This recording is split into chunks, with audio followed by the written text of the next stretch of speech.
مجھے یاد نہیں، مگر یوں لگتا ہے یہ شعر تھا میرا پہلا شاعر کہ قبول ہے جنہیں غم بھی تیری خوشی کے لیے، وہ جی رہے ہیں حقیقت میں زندگی کے لیے.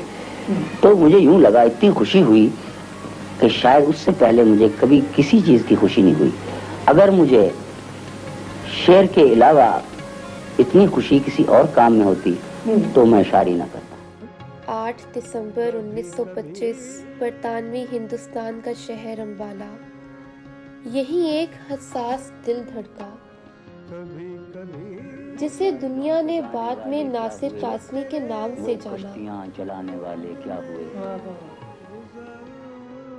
بچپن امبالہ میں گزرا، ابتدائی تعلیم بھی وہیں سے حاصل کی. پھر وقت نے کروٹ لی، برِ صغیر تقسیم کے بھور میں جا پہنچا. 1947 کے ہنگاموں میں ناصر کا خاندان لاہور آ بسا. یہ شہر ان کا مسکن بنا، مگر دل ہمیشہ اجڑنے کی کیفیت میں رہا. لاہور کے گورنمنٹ کالج میں داخلہ لیا، مگر حالات کے باعث تعلیم مکمل نہ ہو سکی. شاید اسی ادھورے پن نے ان کے اندر کے شاعر کو مکمل کر دیا. وہ لکھنے لگے اور ہر لفظ میں ہجرت کا دکھ، یادوں کی کسک اور بچھڑنے کی تپش گھلنے لگی. ناصر کی شاعری میں چند لفظ بار بار لوٹ آتے ہیں: یاد، رات، بارش، تنہائی. یہ ان کے شعری ہمسفر بن گئے تھے. ناصر قاسمی کی شاعری کا بنیادی موضوع قحط الرجال ہے، جس کی طرف وہ بار بار اشارہ کرتے ہیں.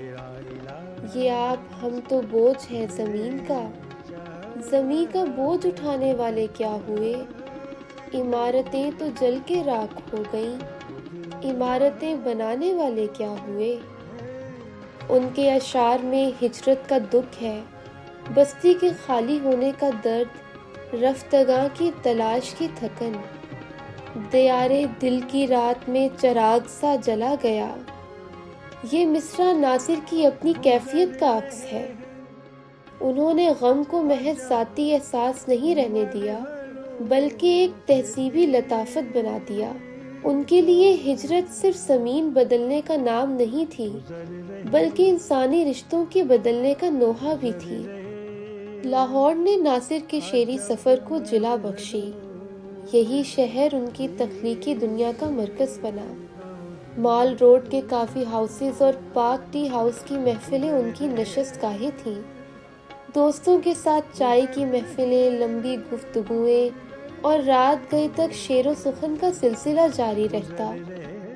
اسی شہر کی یاد میں انہوں نے کہا: گلی گلی میری یاد بچھی ہے پیارے، راستہ دیکھ کے چل.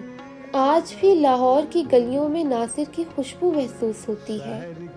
اکثر وہ رات کے سناٹے میں تنہا نکل جاتے.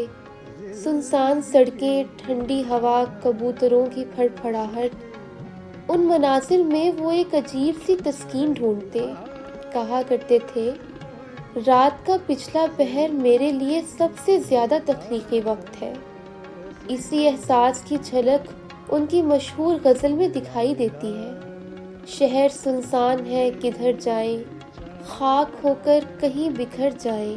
ایک انٹرویو میں ناصر نے کہا تھا: شاعری اصل میں شروع میں نے دراصل اس لیے کی کہ یوں لگتا تھا مجھے کہ جو خوبصورت چیزیں باہر میں فطرت میں دیکھتا ہوں وہ میرے بس میں نہیں آتی، میری گرفت میں نہیں آتی اور نکل جاتی ہیں اور چلی جاتی ہیں. کچھ لمحے، کچھ وقت جو مر جاتا ہے وہ زندہ دوبارہ نہیں ہو سکتا. میں سمجھتا ہوں کہ وہ شاعری میں زندہ ہو سکتا. لاہور میں ناصر نے ادبی رسائل، آخر نو اور خیال سے وابستگی اختیار کی. بعد ازاں ریڈیو پاکستان میں بطور سٹاف ایڈیٹر آخری دن تک خدمات انجام دیتے رہے. ان کے نام پر یادگاری انعامات اور ڈاک ٹکٹ جاری ہو چکے ہیں. ناصر قاسمی کے کلام کو شہرۂ آفاق گلوکاروں نے اپنی آواز سے امر کر دیا.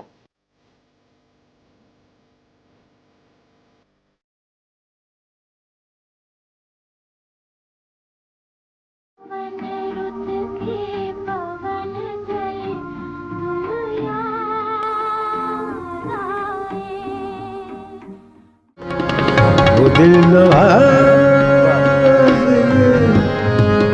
لیکن نظر شہناز